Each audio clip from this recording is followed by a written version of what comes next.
ടീന സ്വന്തം അടുക്കളയുടെ ഒരു പുതിയ വീഡിയോയിലേക്ക് എല്ലാവർക്കും സ്വാഗതം. ഇന്ന് ഞാൻ ഓട്സിൻ്റെ 3 ഹെൽത്തി റെസിപ്പീസ് ആയിട്ടാണ് വന്നിരിക്കുന്നത്. ഓട്സ് നമുക്ക് എല്ലാവർക്കും അറിയാം, ഒരുപാട് ഹെൽത്ത് ബെനിഫിറ്റ്സ് ഉണ്ട്. നമുക്ക് വെയിറ്റ് ലോസിന് ഹെൽപ്പ് ചെയ്യും, ഷുഗർ മാനേജ്മെൻറ്റിന് നല്ലതാണ്. അപ്പോൾ നമുക്ക് എങ്ങനെയാണ് ഓട്സ് കൊണ്ട് പല ഡിഷസ് ചെയ്യുന്നതെന്ന് നോക്കാം. അപ്പോൾ ഞാൻ ആദ്യം ചെയ്യുന്നത് ഓട്സ് ഉപ്മാവാണ്. അപ്പം ഇത് ഞാൻ ചെയ്തിരിക്കുന്നത് നോർമൽ ഓട്സ് വെച്ചിട്ടാണ്, നമ്മുടെ ക്വേക്കർ ഓട്സാണ് ഞാൻ ഉപയോഗിച്ചിരിക്കുന്നത്.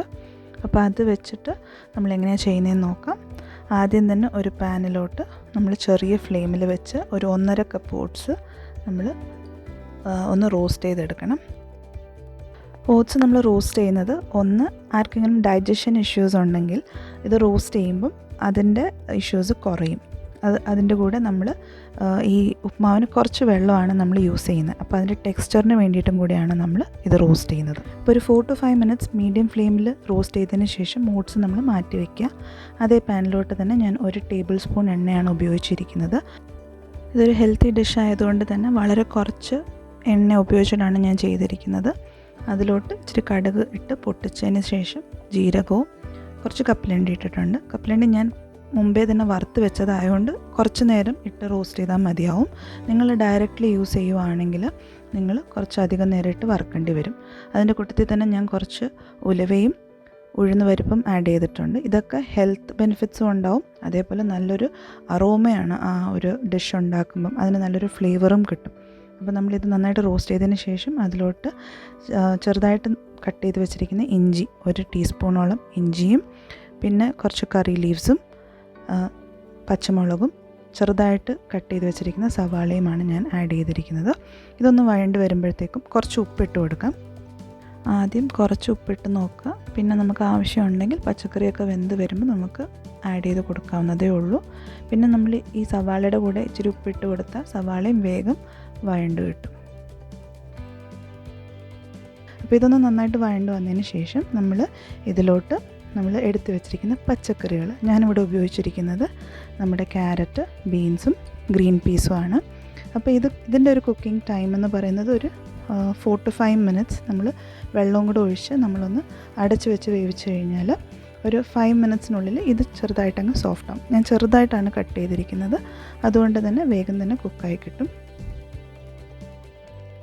ഈ വെജിറ്റബിൾസ് കുക്കാവുന്ന സമയത്ത് നമ്മൾ ഒരു സ്വല്പം മഞ്ഞൾപ്പൊടിയും ജീരകത്തിൻ്റെ പൊടിയും ഇട്ട് കൊടുക്കുക. വെജിറ്റബിൾസ് ഉള്ളതുകൊണ്ട് ആ പച്ചമണം മാറി കിട്ടാൻ വേണ്ടിയിട്ടാണ് നമ്മൾ ജീരകത്തിൻ്റെ പൊടി ആഡ് ചെയ്യുന്നത്. അതിലോട്ട് തന്നെ ഞാൻ 1 കപ്പ് ഓട്സ് മെഷർ ചെയ്ത ആ കപ്പിന് തന്നെ 1 കപ്പ് വെള്ളം ആഡ് ചെയ്ത് കൊടുത്തിട്ടുണ്ട്. അപ്പോൾ ഈ വെജിറ്റബിൾസ് കുക്കായി വരുമ്പോഴത്തേക്ക് കുറച്ച് വെള്ളം വറ്റും. ആ വെജിറ്റബിൾസ് കുക്കായതിന് ശേഷം നമ്മൾ നേരത്തെ വറുത്ത് വെച്ചിരുന്ന ഓട്സും കൂടെ ഇട്ട് കൊടുത്ത് നന്നായിട്ടൊന്ന് മിക്സ് ചെയ്യുക. ഇത് ചെയ്യുമ്പോൾ നമ്മൾ ലോ ടു മീഡിയം ഫ്ലെയിമിൽ വെച്ചിട്ട് വേണം ചെയ്യാൻ. അപ്പോൾ ഇത് നന്നായിട്ടൊന്ന് മിക്സ് ചെയ്ത് വെജിറ്റബിൾസും ഓട്സും എല്ലാം കൂടെ നന്നായിട്ടൊന്ന് മിക്സ് ചെയ്ത് ഒരു 3 to 4 minutes ഇതൊന്ന് അടച്ച് വെച്ച് മീഡിയം ഫ്ലെയിമിൽ കുക്ക് ചെയ്തെടുക്കുക. നമ്മുടെ ഉപ്മാവ് ഇവിടെ ഏകദേശം റെഡിയായി കഴിഞ്ഞു. അപ്പോൾ ഇനി നമുക്കിത് ചൂടോടെ കഴിക്കുകയേ വേണ്ടൂ. അപ്പോൾ ഇതെല്ലാവരും ട്രൈ ചെയ്തിട്ട് നിങ്ങളുടെ അഭിപ്രായങ്ങൾ കമൻസിലൂടെ അറിയിക്കുക. ഇത് വെയിറ്റ് മാനേജ്മെൻറ്റ്, അതായത് വെയിറ്റ് ലോസിന് ട്രൈ ചെയ്യുന്ന ആൾക്കാർക്കും അതേപോലെ ഡയബറ്റിക് ആയിട്ടുള്ള ആൾക്കാർക്കും ഹെൽത്തി ആയിട്ടുള്ള ഒരു റെസിപ്പിയാണ്. അപ്പം നിങ്ങൾക്ക് ഈ വീഡിയോ ഇഷ്ടമായാൽ തീർച്ചയായിട്ടും ലൈക്ക് ചെയ്യുക, സബ്സ്ക്രൈബ് ചെയ്യുക. അടുത്തായിട്ട് ഞാൻ ചെയ്യാൻ പോകുന്ന ഓട്സ് സ്മൂതിയാണ്. വളരെ ഹെൽത്തി ആയിട്ടുള്ള ഇൻഗ്രീഡിയൻസ് ഉപയോഗിച്ചിട്ടാണ് ഞാൻ ഈ ഓട്സ് സ്മൂതി ഉണ്ടാക്കിയിരിക്കുന്നത്. പിന്നെ ഒരു ഹൈലൈറ്റ് ഉള്ളത്, ഇതിൽ പാലോ പഞ്ചസാരയോ തൈരോ ഒന്നും ഉപയോഗിച്ചിട്ടില്ല. ആദ്യം തന്നെ നമുക്ക് 1 കപ്പ് ഓട്സ് എടുത്ത് നമുക്കൊന്ന് ചെറുതായിട്ട് റോസ്റ്റ് ചെയ്തെടുക്കാം. ഞാൻ യൂസ് ചെയ്തിരിക്കുന്ന റോൾഡ് ഓട്സ് ആണ്. നിങ്ങൾക്ക് വേണമെങ്കിൽ നോർമൽ ഓർഡിനറി ഓട്സും യൂസ് ചെയ്യാം. അത് ഞാൻ ഒരു 4 to 5 minutes ലോ ഫ്ലെയിമിലിട്ട് വറുത്തതിന് ശേഷം ഞാനത് 1 കപ്പ് ഓട്സ് ആണ് എടുത്തിരിക്കുന്നത്. അതേ കപ്പിന് 1 കപ്പ് വെള്ളവും കൂടെ ചേർത്ത് ഒരു 15 to 20 minutes നമുക്കിത് സോക്ക് ചെയ്ത് വെക്കാം. ഓവർനൈറ്റ് സോക്ക് ചെയ്താൽ അതും നല്ലതാണ്, വളരെ നല്ലതാണ്. അപ്പോൾ ബാക്കി ഇൻഗ്രീഡിയൻസ് ഒക്കെ നമ്മൾ ഓട്സ് വറുക്കുന്നതിന് തൊട്ട് മുമ്പ് സോക്ക് ചെയ്താലും മതി. അപ്പോൾ ഇതെല്ലാം ഓവർനൈറ്റ് സോക്ക് ചെയ്യുകയാണെങ്കിൽ വളരെ നല്ലത്. അപ്പം ഇതിന് ഞാൻ യൂസ് ചെയ്തിരിക്കുന്ന നമ്മുടെ റോബസ്റ്റ പഴമാണ്. ഡയബറ്റിക് ആയിട്ടുള്ള ആൾക്കാർ അധികം പഴുക്കാത്ത പഴം വേണം യൂസ് ചെയ്യാൻ. ഡയബറ്റിക് അല്ലാത്ത ആൾക്കാർക്ക് നമുക്ക് നേന്ത്രപ്പഴവും യൂസ് ചെയ്യാവുന്നതാണ്. അപ്പം അതിനും നല്ലൊരു മധുരമുണ്ട്. അപ്പോൾ ഇവിടെ ഞാൻ ഒട്ടും മധുരം പഞ്ചസാര ആഡ് ചെയ്തിട്ടില്ല. അപ്പോൾ ഇനി ഈ ഇൻഗ്രീഡിയൻസ് എല്ലാം നമുക്ക് ഒരു 15 മിനിറ്റ്സ് സോക്ക് ആയതിന് ശേഷം നമുക്ക് ഇതെല്ലാം മിക്സിയിലോട്ട് ആഡ് ചെയ്ത് നമുക്ക് ഇതൊന്ന് അരച്ചെടുക്കാം. അപ്പോൾ ഞാൻ സോക്ക് ചെയ്തിരിക്കുന്ന വെള്ളം, ഡേറ്റ്സും ആൽമണ്ട്സും ഗ്രൗണ്ട്നട്ട്സും ഒക്കെ സോക്ക് ചെയ്തിരിക്കുന്ന വെള്ളം കൂടെ ഞാൻ ഇതിൻ്റെ കൂടെ ആഡ് ചെയ്യുന്നുണ്ട്. അപ്പോൾ അതിലൊക്കെ നല്ല ന്യൂട്രിയൻസ് ഉണ്ട് ആ വെള്ളത്തിൽ. അപ്പം ഇതെല്ലാം ആഡ് ചെയ്തിട്ട് നന്നായിട്ടൊന്ന് അരച്ചെടുക്കുക. നല്ലൊരു സ്മൂത്ത് പേസ്റ്റായിട്ട് നമ്മൾ അരച്ചെടുക്കുക. അപ്പോൾ നമ്മുടെ ഹെൽത്തി ആയിട്ടുള്ള no milk, no curd, no sugar oats smoothie ഇവിടെ റെഡിയായി കഴിഞ്ഞു. അതിലോട്ടൊരു നുള്ള് പട്ടയുടെ പൊടി, സിനമൺ പൗഡറും കൂടെ ആഡ് ചെയ്ത് കൊടുക്കുകയാണ്. അത് ഓപ്ഷണൽ സ്റ്റെപ്പാണ്. അപ്പോൾ ഇത് നമുക്ക് സെർവ് ചെയ്ത് ഹെൽത്തി ആയിട്ട് കുടിക്കാം. അടുത്തത് നമ്മുടെ നാടൻ ദോശയാണ്. പക്ഷേ ദോശ അരിയും ഉഴുന്നും കൊണ്ടല്ല, ഞാൻ ഓട്സ് കൊണ്ട് തന്നെയാണ്, വെറും ഓട്സ് കൊണ്ട് തന്നെയാണ് ഞാൻ ചെയ്തിരിക്കുന്നത്. അപ്പോൾ നമുക്കിതെങ്ങനെയാണ് ചെയ്യുന്നതെന്ന് നോക്കാം. ഞാൻ ഇതിലും റോൾഡ് ഓട്സ് തന്നെയാണ് എടുത്തിരിക്കുന്നത്. നമുക്ക് നോർമൽ ഓട്സ് കൊണ്ടും ചെയ്യാവുന്നതാണ്. അപ്പം ഞാൻ 1.5 കപ്പ് ഓട്സാണ് എടുത്തിരിക്കുന്നത്.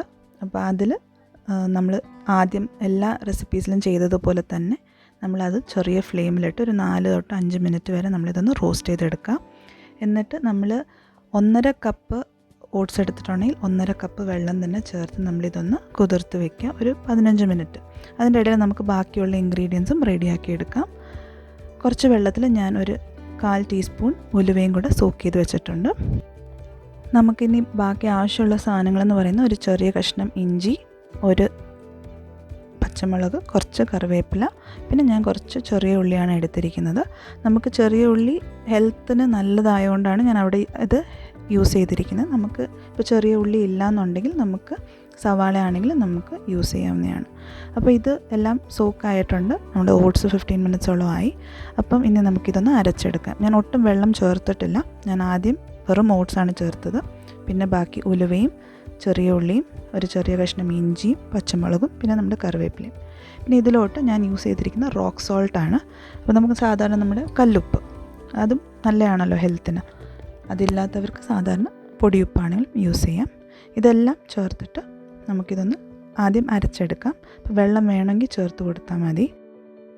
അപ്പോൾ ഞാൻ ആദ്യം ചേർക്കാൻ വിട്ടുപോയതാണ് ഒരു 1/4 ടീസ്പൂൺ ജീരകവും ഒരു നുള്ളു കായത്തിൻ്റെ പൊടിയും കൂടെ ചേർത്ത് ബാക്കിയും കൂടെ ഞാൻ അങ്ങ് വെള്ളം ചേർത്ത് അരച്ചെടുത്തു.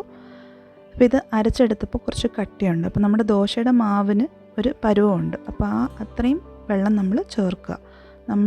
നമ്മുടെ ഒരു കൺസിസ്റ്റൻസി, ദോശയുടെ ബാറ്ററിൻ്റെ കൺസിസ്റ്റൻസി വരുന്നവർക്ക് നമ്മൾ ഒന്ന് വെള്ളം ചേർത്ത് കൊടുക്കുക. ഒത്തിരി വെള്ളം ആയിക്കഴിഞ്ഞാൽ ചുട്ടെടുക്കാനും പാടാണ്. അപ്പം നമ്മൾ നോക്കി ആവശ്യത്തിനനുസരിച്ച് വെള്ളം ഒഴിച്ച് കലക്കിയെടുക്കുക. അപ്പം നമ്മുടെ മാവ് റെഡിയായി കഴിഞ്ഞാൽ നമുക്ക് അപ്പം തന്നെ ചുട്ടെടുക്കാവുന്നതേ ഉള്ളൂ. ഇതൊരു ഇൻസ്റ്റൻറ്റ് ബാറ്ററാണ്. അപ്പോൾ നമ്മുടെ ദോശക്കല്ല് ചൂടായതിന് ശേഷം ഒരിച്ചിരി എണ്ണ തൂത്തതിന് ശേഷം നമുക്ക് നമ്മൾ സാധാരണ ദോശ ചുട്ടെടുക്കുന്നത് എങ്ങനെയാണോ അതേ രീതിയിൽ നമുക്കിത് ചുട്ടെടുക്കാം. പിന്നെ ഞാൻ ഇതിൻ്റെ പുറത്ത് കുറച്ച് ക്യാരറ്റ്സ് ഇട്ടിട്ടുണ്ട്, ചീകി ഇട്ടിട്ടുണ്ട്. പിന്നെ ലേശം എണ്ണ. അപ്പോൾ എണ്ണ വേണ്ട ഹെൽത്ത് റീസൺസ്. അപ്പോൾ നിങ്ങൾക്ക് നെയ്യ് വേണമെങ്കിലും യൂസ് ചെയ്യാം, നല്ല ഹെൽത്തി ആയിട്ട് വേണമെന്നുണ്ടെങ്കിൽ. അപ്പോൾ ഡയബറ്റിക് ആയിട്ടുള്ള ആൾക്കാർ നെയ്യൊന്നും യൂസ് ചെയ്യേണ്ട. ആ എണ്ണ സ്പ്രിങ്കിൾ ചെയ്യാതെ നല്ല ടേസ്റ്റ് ആയിരിക്കും. അപ്പം എല്ലാവരും തീർച്ചയായിട്ടും ഈ ദോശ ട്രൈ ചെയ്യാം. ഞാൻ ഈ ദോശയ്ക്ക് ഒരു കോമ്പിനേഷനായിട്ട് നമ്മുടെ തേങ്ങാ ചട്നിയാണ് യൂസ് ചെയ്തത്. അപ്പോൾ എല്ലാവരും ഈ 3 ഹെൽത്തി ആയിട്ടുള്ള ഓട്സ് റെസിപ്പീസ് ട്രൈ ചെയ്തിട്ട് നിങ്ങളുടെ ഫീഡ്ബാക്ക് കമൻസിലൂടെ അറിയിക്കുക. Thank you for watching.